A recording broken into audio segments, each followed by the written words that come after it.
Would you please join me in the serenity prayer? God, grant me the serenity to accept the things I cannot change, courage to change the things I can, and wisdom to know the difference.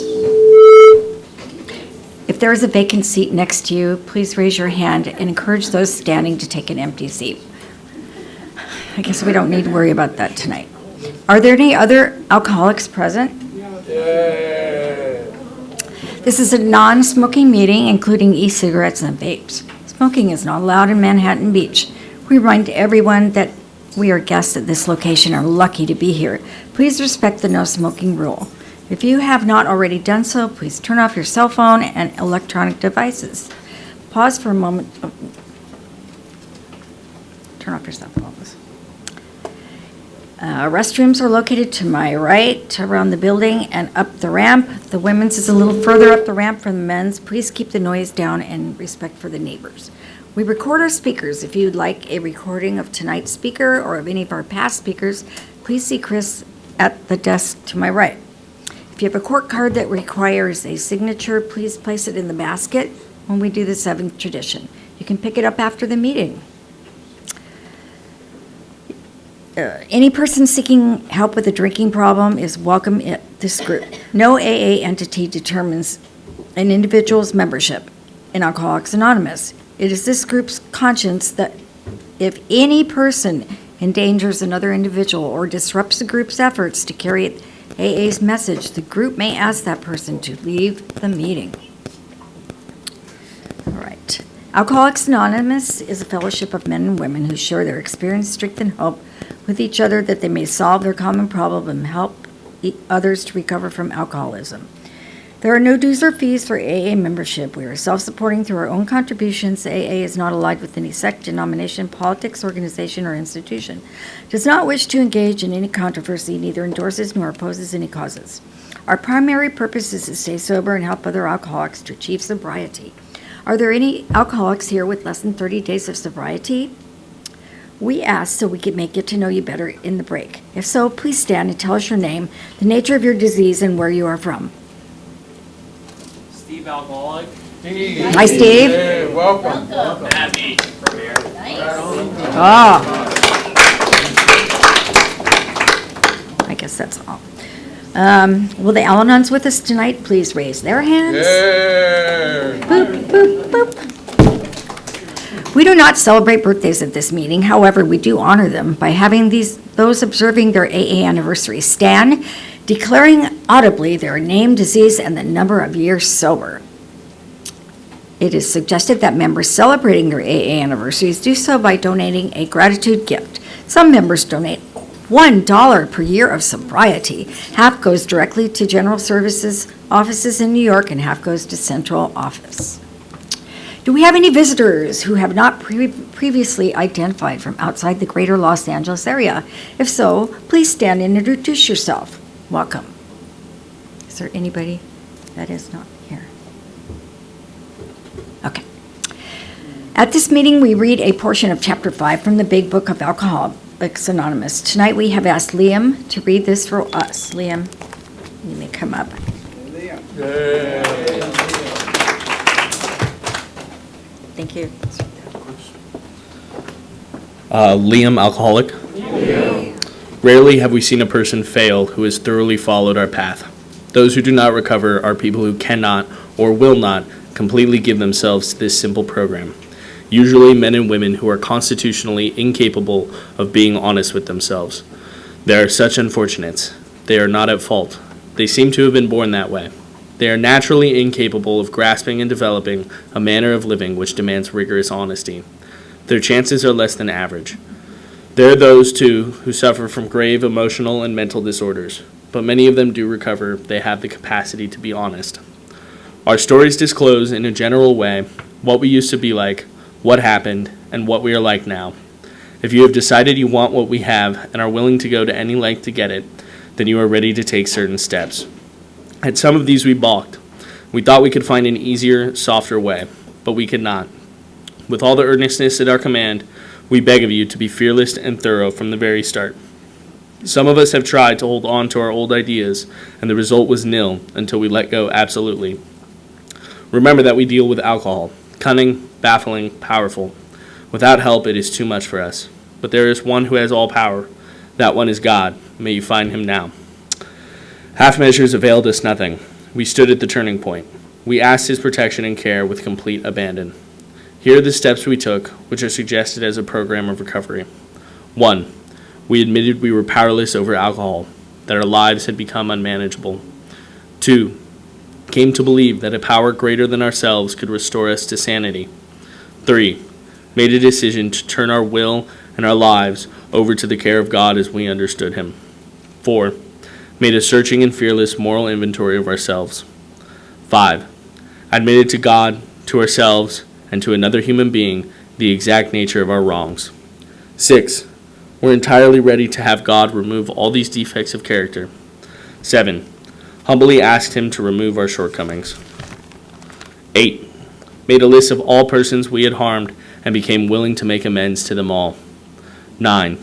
Made direct amends to such people wherever possible, except when to do so would injure them or others.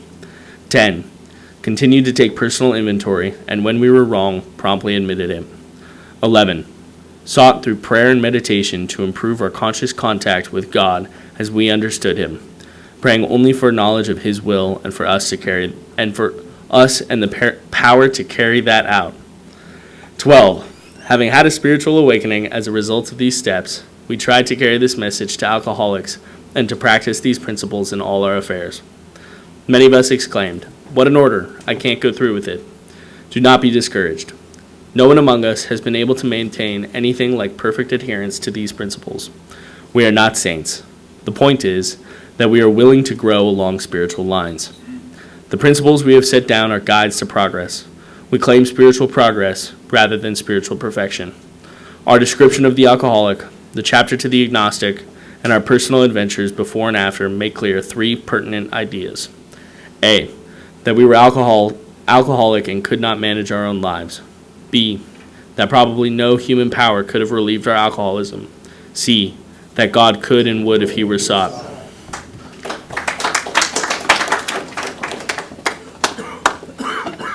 Thank you, Liam. Oops. Okay.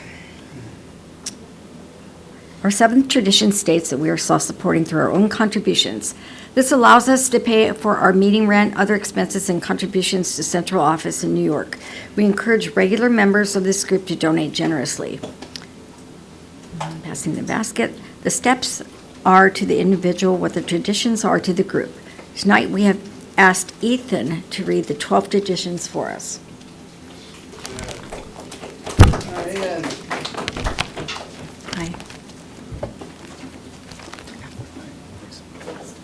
Hi. Ethan, alcoholic. The 12 traditions of Alcoholics Anonymous. 1. Our common welfare should come first. Personal recovery depends upon AA unity. 2. For our group purpose, there is but one ultimate authority, a loving God as he may express himself in our group conscience. Our leaders are but trusted servants. They do not govern. 3. The only requirement for AA membership is a desire to stop drinking. 4. Each group should be autonomous except in matters affecting other groups or AA as a whole. 5. Each group has but one primary purpose, to carry its message to the alcoholic who still suffers. 6. An AA group ought never endorse, finance, or lend the AA name to any related facility or outside enterprise, lest problems of money, property, and prestige divert us from our primary purpose. 7. Every AA group ought to be fully self-supporting, declining outside contributions. 8. Alcoholics Anonymous should remain forever non-professional, but our service centers may employ special workers. 9. AA, as such, ought never be organized, but we may create service boards or committees directly responsible to those they serve. 10. Alcoholics Anonymous has no opinion on outside issues, hence the AA name ought never be drawn into public controversy. 11. Our public relations policy is based on attraction rather than promotion. We need always maintain personal anonymity at the level of press, radio, and films. 12. Anonymity is the spiritual foundation of all our traditions, ever reminding us to place principles before personalities.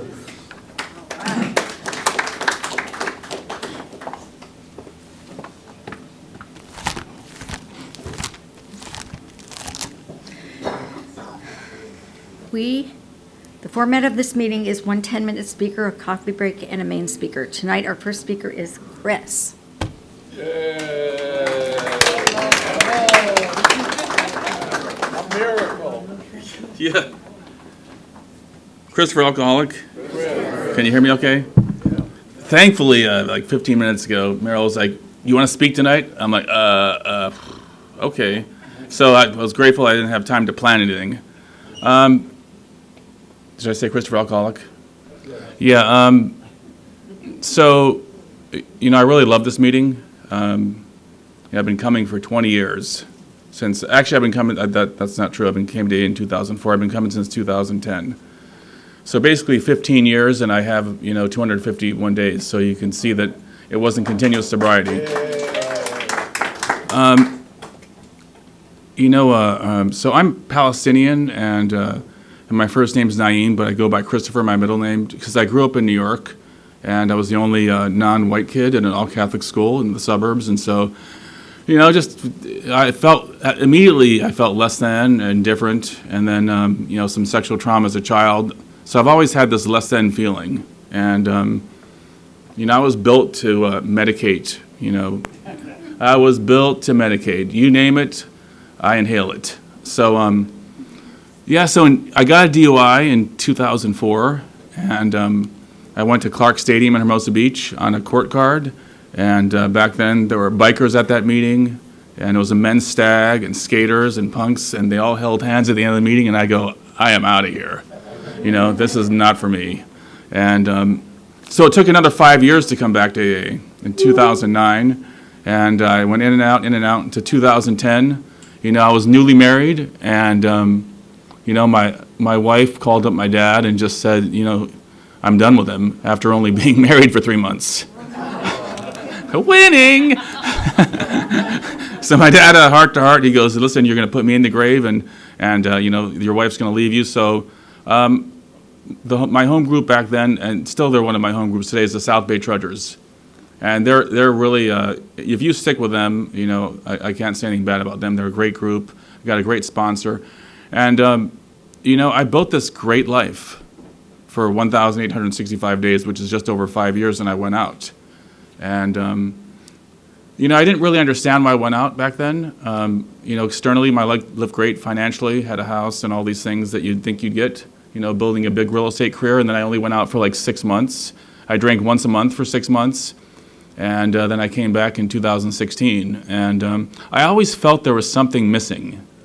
Now I realize it was humility. And that's an important word. 2 words, humility and honesty. And, when I went out in 2019, after, right around 1,000 days, I had sponsees. I was going to meetings. And, you hear stories in AA about people going, oh, I just stopped going to meetings and I wasn't doing the deal and I went out. No, that wasn't me. I just wasn't connected to God. I based my well-being on, how much money I was making, how I looked, and I drank again. And from 2019 to May 13th this year, I went in and out. And, there's always these yets. I remember some guy was telling me, he was in the meeting, he goes, I go to this dive bar called The Castle. That's up the street here. This is a friggin' dive bar, okay? And when I was sober, I will never go there. I will never go there. And guess where I ended up over the past 5 years? I was there regularly. As a matter of fact, after like 4 days of sobriety on a bender, I think I embarrassed myself regularly. I did things that, that a typical moron alcoholic would do. And so I went to the bar to make an amends, sober, to the bartender. And there was this drunk guy next to me, and I was sober. And he looked over at me and he goes, are you going to behave tonight? I'm like, I didn't even remember him. So that's the type of alcoholic I was. So, after being in and out, I'd get 3 months here, 2 months, never making a decision. And my family, I basically had left my wife. And I have 2 beautiful boys that I said I would give my life for. And, it was interesting. I forgot about this. This New Year's Eve, so 2024, my wife told me, in 2019, New Year's Eve, you packed up and you left a 1-year-old and a 4-year-old and went to go out and philander around. And I went, whew. You know, and that's the type of alcoholic I am. I don't care when I take a drink or drug. I don't care about my kids or anything. All I care about is getting loaded and getting the next fix. And I will lie to you, cheat to you. I'll rob from you to get what I needed to get. You know, so so on May 13th, thank you. On May 13th, I was sitting there I have 2 other home groups that I consider, and 3 of them are right here. Attitude Adjustment, 6:45 Monday through Friday, and 7 o'clock on the weekends. Matt, Carol, and Jamie. Great meeting, and so that's one of my home groups too. I don't think me personally, you have to have one home group. There's a lot of great meetings to go to, and so you know, I was sitting that's one of my home groups, and I love that group. Another one is the Hermosa Brewing Company. Yes, they actually have a meeting in a brew company. Yes, there is. It's down at 1340 Hermosa Avenue in Hermosa Beach. So I was sitting just down the street from there, about 100 yards. And I was talking to, my sober living is Kings Harbor, Harbor Rock Recovery, you know, in Torrance. And so I had been bullshitting the pastor about going in and out. Oh, yeah, I have a headache. I'm sick today to move in. Oh, yeah, my nose is bullshit. I'd done coke the night before and partied, you know. So he looked at me. He didn't look at me. I was on the phone, and he goes, "You better get in here, and or I'm going to give away your bed." And I literally, you know, it was a decision on May 13th. I took my last drink on my mother's birthday on May 11th. I was recovering on the 12th. I literally drank on the 12th too, because it was like 2 a.m. by the time I stopped drinking. 2 a.m. bullshit. Probably like 6 a.m. that day. So I was sitting there on May 13th, 1 day sober that day. That was 24 hours. And he said, "You better get in here." And the friends that I was staying at, I have 3 minutes, good, said, "You have to go. You can't couch surf anymore." And I'm sitting there on Hermosa Avenue debating about getting a scholarship to sober living. And I saw my future. One homeless guy walked by babbling right in front of my car. Boo! I go, kind of coincidence. Literally 1 minute later, while I'm talking to Pastor Dan, another guy rolled in. And I go, that's where my future is. And you know, I'm kind of, you know, I'm not like no one ever says, "God, you are the pillar of stillness.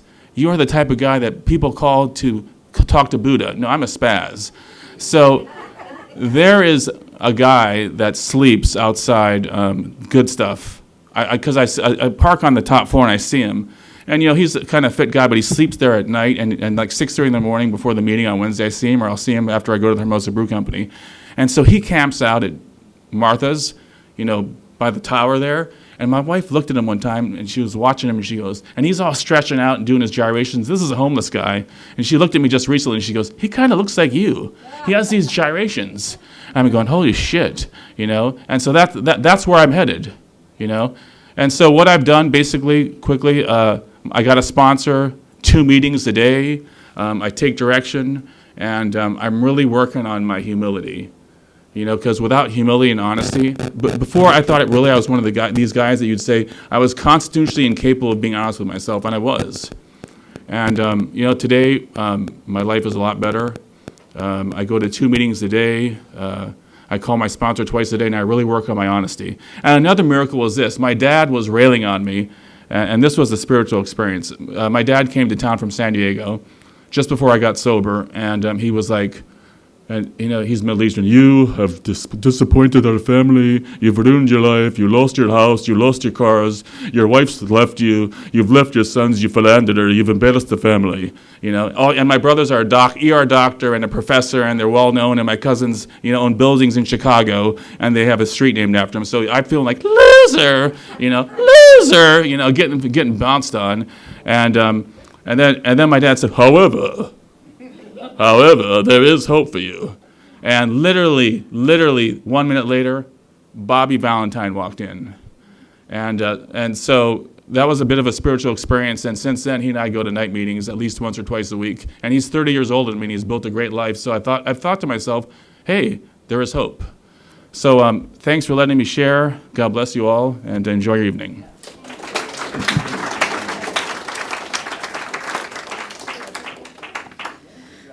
That was a wonderful talk. We have literature pamphlets, big books, grapevine, and flyers for the upcoming events at the literature table. If you need a big book, we suggest that you do not leave here without one. I don't know what this is. If you need to be, please see one of us for all your literature needs. We'll now take a 10-minute coffee break. Please return to, did I leave something out? Please return to your seats quickly and quietly when you hear the bell ring to allow our main speaker the time and respect they deserve. See you in 10 minutes. And now, please join me for our main speaker. It's going to be Merrill. Way to go, Merrill!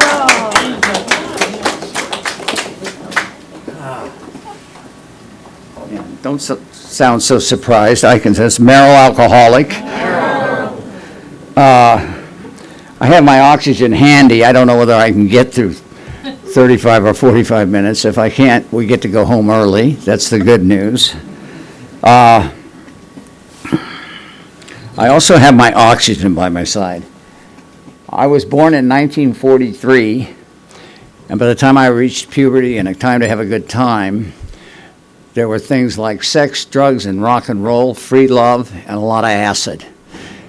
And I took advantage of all of it. So did Nick.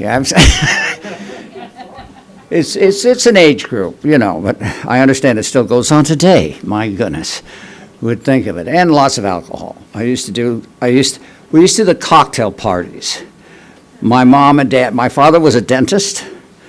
He had a very successful practice in La Jolla, and they would do cocktail parties. And then they'd all go home, and I'd go in and drink the bottoms of whatever was left of the cocktail glasses. I had a sister. And she would try it too. She didn't care much for it. I thought it was heaven. Boy, I slept that night. It was good. So I was familiar with alcohol. I was also familiar with drugs and all of that. But around 14, 15, 16, in that area, I was pretty rowdy. I was not a good kid. I found out very early that I got more attention by being bad than I did by being good. So I'd be bad as often as I could, because I'd get no attention whatsoever from my parents, it seemed. I wasn't loved. I wasn't cared for. I was, of course. It was my head. And so I'd do things that would get their attention. Most of it had to do with just, destructive behavior, stealing. On one occasion I'm reminded of, I had ran away from home. And I went to the sporting goods store, and I stole a Red Ryder BB gun. Now, how do you stop? I wasn't but about that tall. How do you steal? You put it down your pant leg. And I proceeded to walk out of the Buffalo, like, no suspicion whatsoever. Of course, I was caught and ended up having to go back home. And again, I felt I wasn't understood. It was a lifetime of not being understood. Felt like I was different. Chris is separate from, less than, my head would just spin like a top in all the things that I wasn't and would have liked to have been. So, what it was like was I think the crowning event was, I don't know how many of you people are familiar with the geography of La Jolla. They have Kellogg Park down there, and I ended up with some friends doing a paper route, and they had a case of malt 45, little cans about so big, and it was malt liquor, one beer. That's what they would say it was, but it was malt liquor.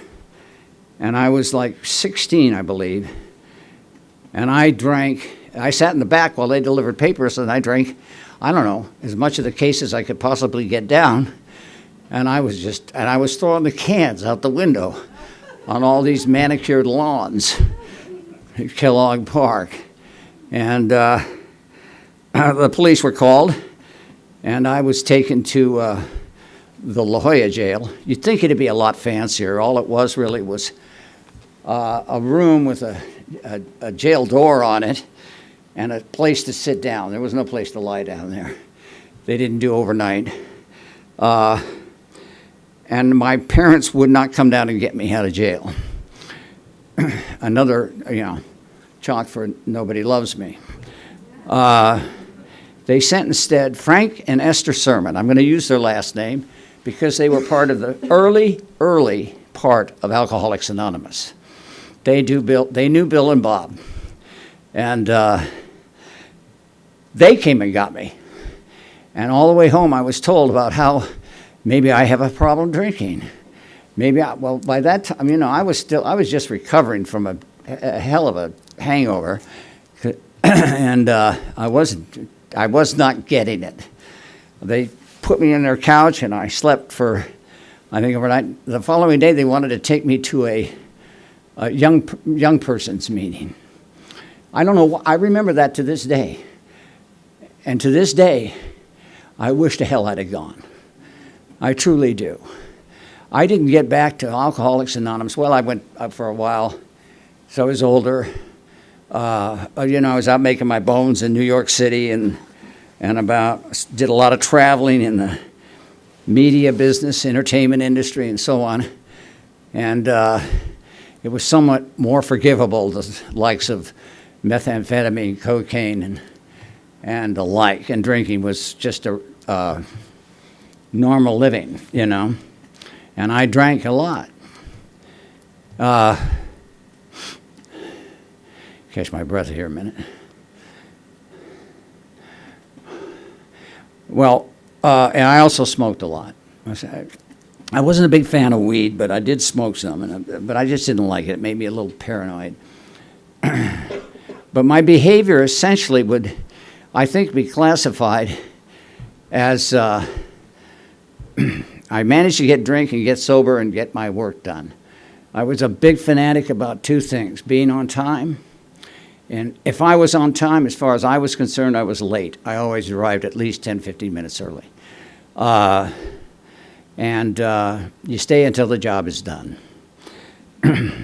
But I still had this urge to drink. It just came over me. I had to have to drink. I had to drink. My mind said I had to drink. Things weren't right in the world, and I couldn't seem to get a handle on correcting them all. God knows I tried. People didn't listen. It was embarrassing. No, if you do it this way, it'll be okay. They weren't interested in my ideas or my ways. I was on a show in New Orleans. I'll get to this. I might as well get it out of the way. And yes, I'll talk about the circus. I was also 3 years in Ringling Brothers Barnum and Bailey Circus. And no, I was not a clown. I was the head rigger. What do you mean, not officially? Did I hear you say that? That was my wife? Isn't that kind? Not officially. A clown. Let me tell you, when I first came to Alcoholics Anonymous, I want to be on this side. The first step, we admitted we were powerless over alcohol, that our lives had become unmanageable. I wasn't a friend of Alcoholics Anonymous. I didn't want to be there. But that first step attracted me. Okay? We admitted we were powerless over alcohol, and I knew the second part. And our wives had become unmanageable. And I said, this is the place for me, And I have, I'm working on wife number 5. We'll see if she works out. Continually remarks for this 31 years now. So, but I learned a whole lot about my anger, my rage, about the way I saw women, the way I saw the world, and I'm going to get into that. I'm sure that clock's running slow. Where was I? I'm going to give you a hint. All right, okay. I was in New Orleans. That was it. I was in New Orleans doing a show. You're going to love this. Now, mind you, when I was with my folks, I went to 2 military schools, 3 foster homes. You know, they don't love me. Nobody loves me. They want to throw me out. They want to get rid of me. I was in juvenile hall. This was an exciting adventure. Okay? Now think about that. Okay? Just the military schools alone. And I wasn't any bigger. Well, I was a little bigger then. Okay? So when I was active, sexually active, when I was working and on the road, and I took advantage of it as best I could. You know, I wasn't everybody's cup of tea, but, you know, I wasn't outrageous. I wasn't, you know, I was neat and clean, all the things I'd been taught to be. And I was in New Orleans, and I was doing a huge show. I can't remember what the name of the damn thing was. It doesn't matter, really. And I went out after, went to a couple of bars, and ended up in a bar, a drag bar. Is that it? Drag queen bar, something like that. It's a gay bar type of thing, you know. And the next morning, I woke up, and my date was peeing standing up.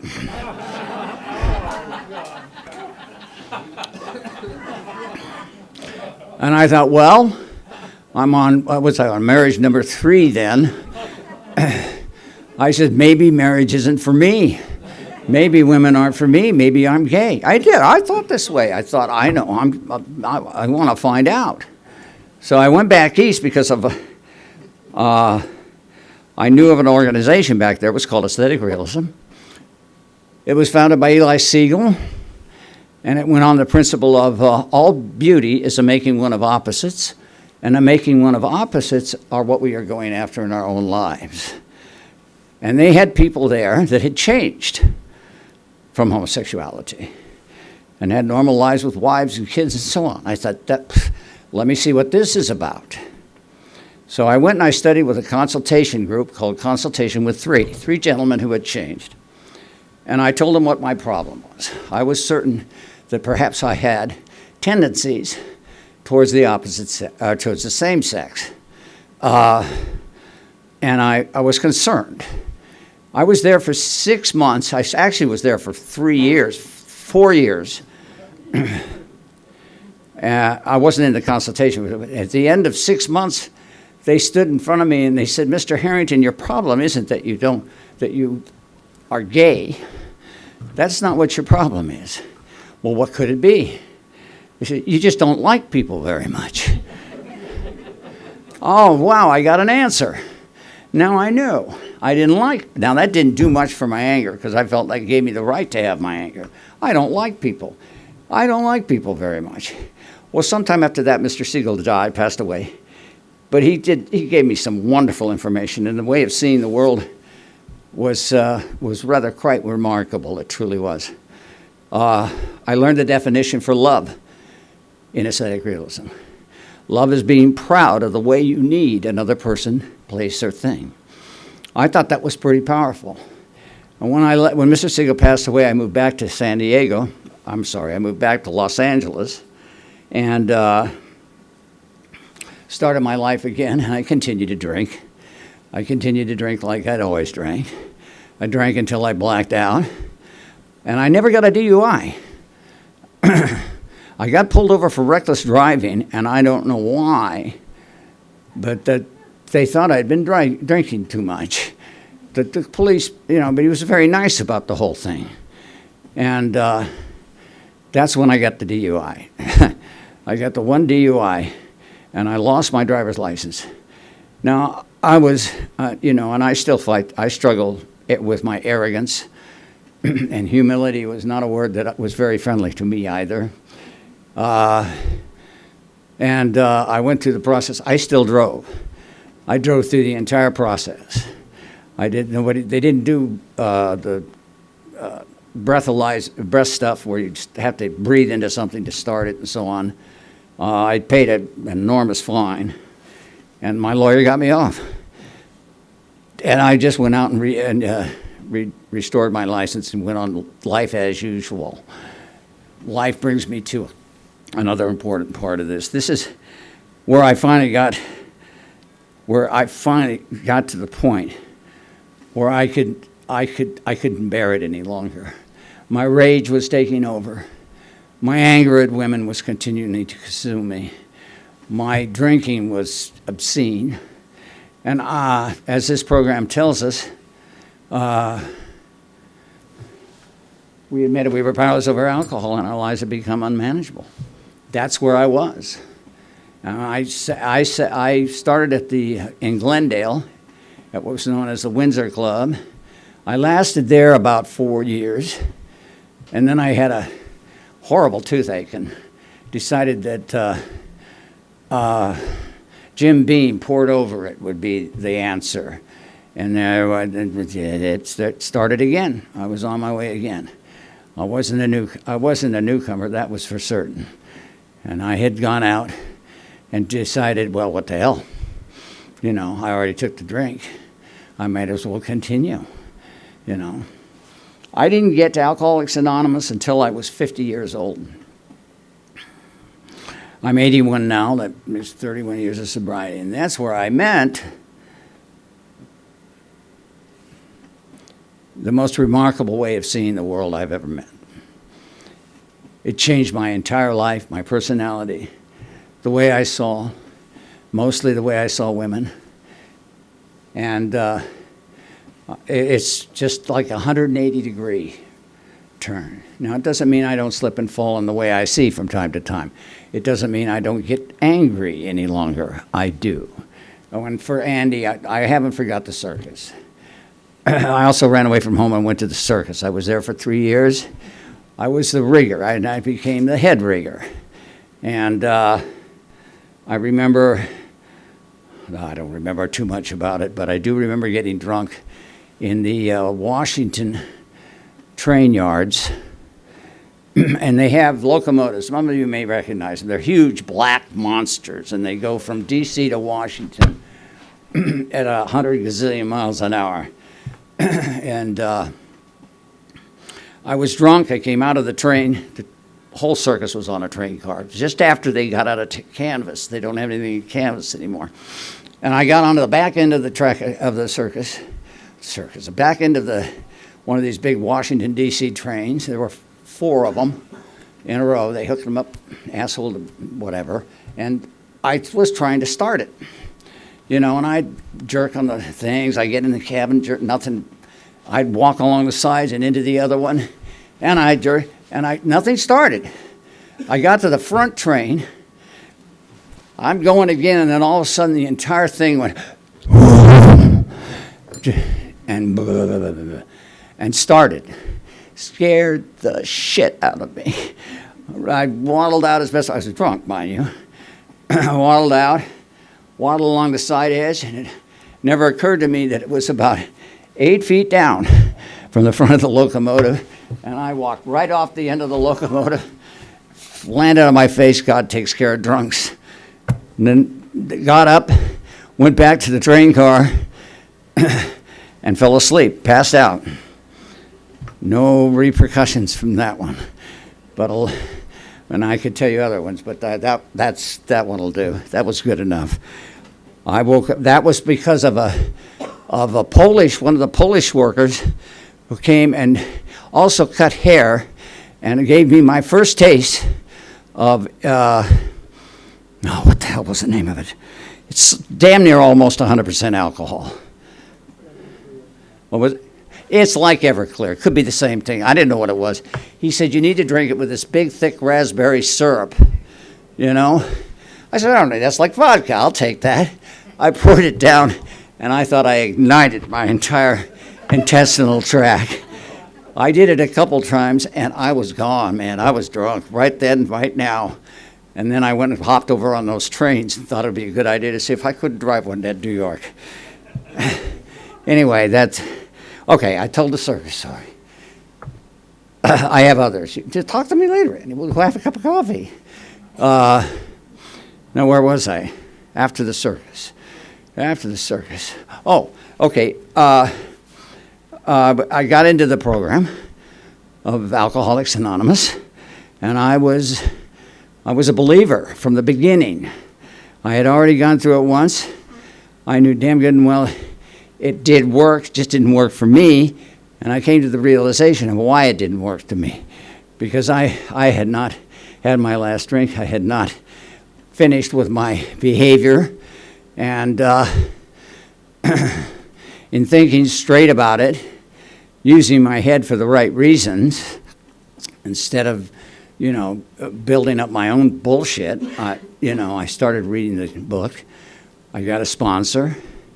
I kept my sponsor through my first step and my fifth step, and got another sponsor. My sponsor now is John P. He lives up north. I call him once a week, mostly. And I went through this program, page for page. I didn't have time. This was all last minute, so I didn't bring my book. But that's tattered and torn, and some of you guys, Joe, I'm sure has got one that's probably shredded and underlined and to death. I know mine is anyway. And I took it to heart. And at 81, I came, and we are going to get out early. At 81, I came to the conclusion, and I spoke to a gentleman with this earlier, that I finally came to the conclusion, and this is the humility, thank you very much, that I was powerless over people, places, and things. And there was no question in my mind that it was true. I could do nothing about what other people do, what other people say, what are things that interfere. And I came to the realization, and this may seem like it's oversimplistic, excuse me, but that's just life. It's lifing. We all face it. We all meet it in different ways. I don't know how I do. I know how I'd meet it if I was drinking. I have some idea and notion how I'd meet it. Maybe it's time for the oxygen. I don't know. Hang on. Excuse me. Why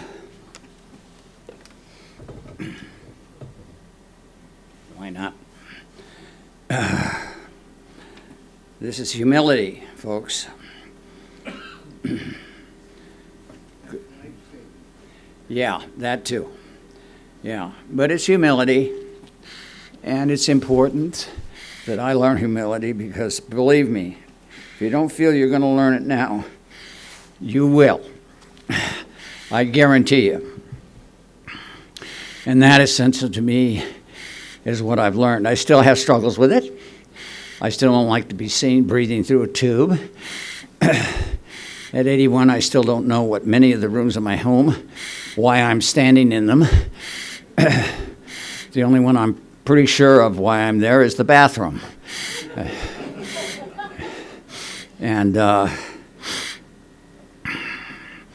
But I wanted to you know what?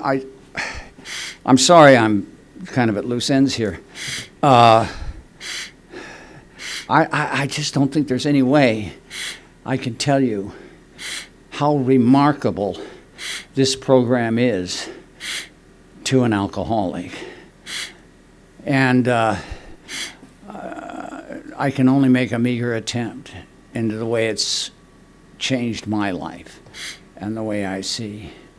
From an angry, rageful, hateful individual who ran around drunk and acted socially unacceptable in almost every case, I never ever laid a hand on a woman.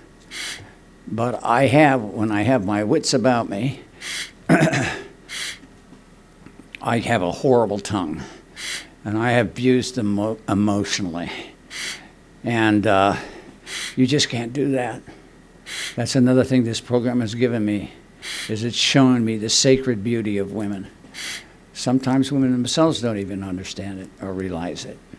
They have no idea the power they have over men. If they would, they could just lay back, be cool. I got this. I got this. You are beautiful. You're all beautiful.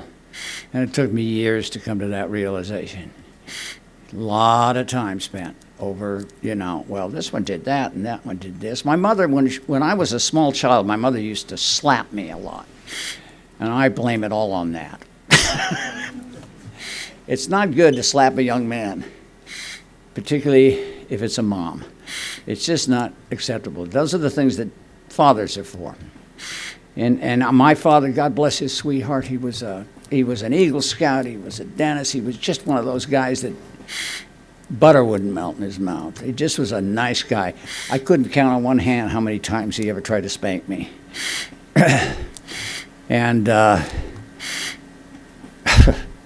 right, I'm going backwards. All right, the reality is my whole life has changed in such a way that I think it should be, I think Alcoholics Anonymous shouldn't be anonymous.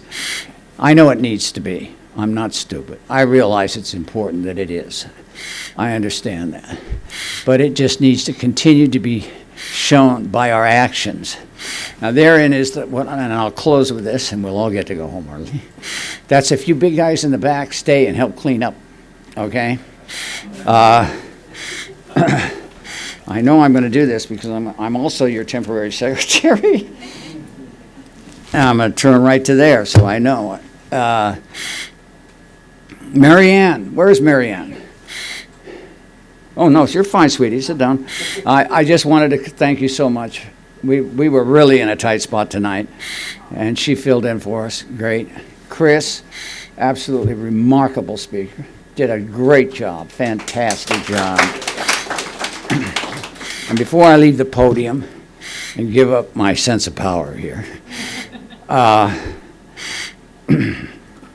if you just bear with me for a moment or two.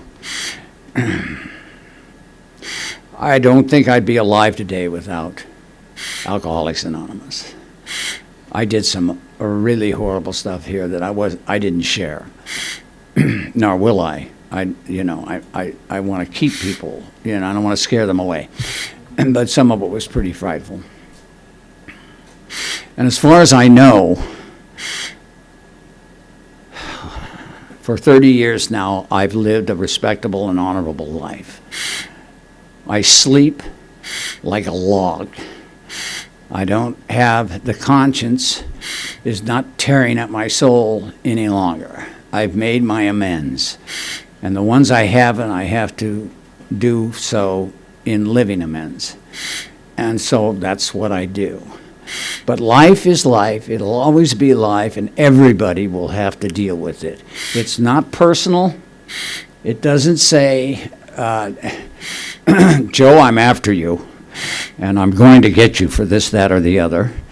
It doesn't, my wife just got diagnosed with stage 4 kidney cancer. Where the hell did that come from? She's lived an honorable life. She's got 47 years of sobriety. What happened? It's life. All of us get bullshit in our lives. It just happens. Here's what I get today. I get to react in a way because I have my choice back as a result of Alcoholics Anonymous and the steps in this program. And I can choose how I react. I don't have to get nuts. Well, I could. Every once in a while, there's a little shade of it that appears, and I get to stomp it down. I have a choice to change my mind. That alcohol took my choice away. Alcoholics Anonymous gave it back. Thank you very much. That's enough out of me. Okay. As it turns out, I'm the secretary here temporarily too. Mary Ann, I think we thank you for leading a fantastic meeting.